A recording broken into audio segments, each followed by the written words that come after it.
Սիրելի եղբայրներ եւ քույրեր, մեծ բակը լավագույն ժամանակաշրջանն է ինքնակնության եւ հայցելու Աստուծո նեորամդությունը։ Ուստի այսինքն չափաթը շարունակելով դերունական աղոթքի մեր բացատրությունը գսենք, թող մեզ զբաղից մեր, որպես եւ մեկ թողունք մերոց վարդաբանած։ Ները մեր հանցանքները, ինչպես մենք կներենք անոնց, որոնք մեզի թեմ նույնպես հանցանք կործած են։ Այս աղոթքին մեջ խնդրանքներու հաջորդականությունը իրավ որ հիանալի է։ Վստահ եմ, անոնք որոնք հետևեցան անցյալ շաբթվան ըզհաց մեր հանաբազորդի բացառության, շուտով պիտի նկատեն երկուքին միջև ներքին կապը։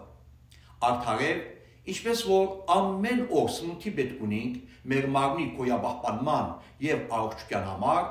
նմանապես պետք ունենք սնուցանելու մեր հոգին։ Այլ խոսքով պետք ունենք Աստուծո ներողամտության, որ ները մեր մեղքերը, զոս կործած ենք գամա թիագամա, գիտակցապար թե անկիտակցապար։ Մեղքերու ներումը սուտ քրքի կարևորագույն նյութերի մեկն է։ Դավիթ մարգարեն Աստուծո հաճելի օձյալ թագավորը Սամոս արքրքի մեջ կսե. Երանի անոր, որուն մեղքերը ներվեցան։ Մեր Տեր Հիսուս Քրիստոս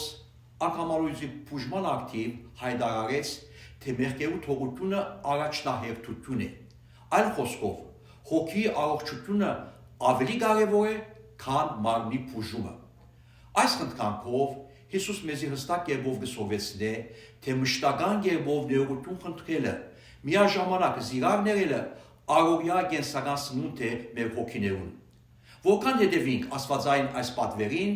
այնքան անոք թրական ասեցությունը կվայելենք եւ մտքի ու հոգի խաղաղություն կգտնենք։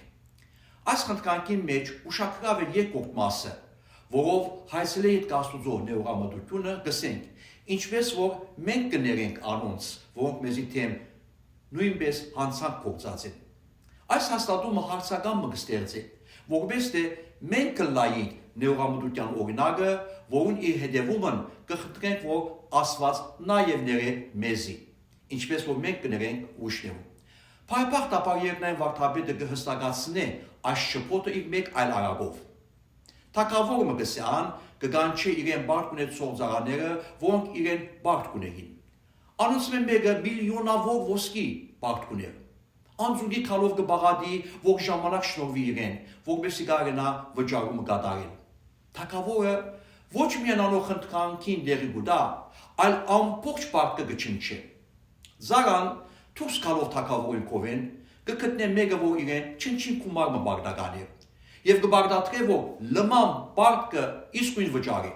եւ վերջինս ժամանակ կխնդրե անկուտ բարդաները կսպառնա եւ ի վերջո փանդագել կուտազինք։ Եվ թագավորը կիմանա այս մասին, սաստիկ կվրդովի եւ հաշիվ կպահանջի անոր գազին համար, ապա զինք փանդագել կուտա, որպես իր գակին բարդ կլման վճարի։ Արագը կավարտի հատկանշական պատգամումը։ Հիսուս կսե. «Ահա նույն ցեղով իմ երկնավոր հայրս պիտի վարվի ցեզի հետ, եթե ցեզ մե յուրաքանչյուրը սրտած չներե իր եղբոր անոր հանցանքները»։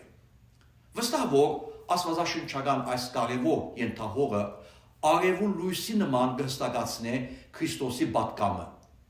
Չնչին բարդ ոչինչ չէ հսկայական բարդի թիմաց։ Կագնդալվեր, որ թագավորին Զարան իրեն շնորհվածներու մեն մեկնելով իր գակին նույնը վերապերել իր բարդաբանին հանդեպ եւ երբ թերացավ ըստ այնն հետևանքը գրեց։ Այս արագով Քրիստոս կսովեցնե, որ մենք եւս անգարելի ենք մեղքի մեր բարդքեն սեպազադին եւ ինչպես Պողոս Արաքյալ կսե, մեղքին վարձատրությունը մահ է, Աստված մեր երկնավոր հայրը առանց որևէ պայմանի մեր բոլոր բարդքերը չնչեց խաչի վրա եւ անով փրկեց մեզ հավիտենական փանդագութենի։ Հետևելով արագի մեջ հիշված դեպքերու հաջորդականության, թագավորի ծառային նման, երբ ներված ենք Աստուծո թասրդությամբ, մեզ մե եւ սկագնգալվի ներողամտության նույն ոգին։ Թագավորին ամբողջական ներումին նման Աստուծո քարնուկին զոհաբերում են ետքը, պատասխանատու ենք մեր արարքներուն։ Այլ խոսքով, եթե ներենք, հայրասվածալ պիտի ները, եթե ոչ, պիտի թադաբարդի։ Սովվել է ետք թող մեզ զբաղվից խնդրանքին խորքը, քեղեցկությունը եւ ռամայականը, պատրաստ լավ միշտ եղելու անոնց, որոնք մեր դեմ հանցանք կգործեն։ Քաչքի տալով որ նման վարմունքը ոչ թե դգարության, ընդհանրակը զորության նշան է, այլ խոսքով ոչ թե պաշտպանողական, այլ հարձակողական մոդելսում է, որովհետև որքան որ ներենք ավելիով գիշրենք մեր զգացումներում վրա եւ ավելիով ներքին խաղաղություն ցեր կցկենք, որքան որ նորամիտ գտնվենք, այնքան զինաթափ գած կլանք մեզ վնասողները, իսկ ավելին կնմանենք մեր երկնավոր նորամիտ սեր Աստուծո։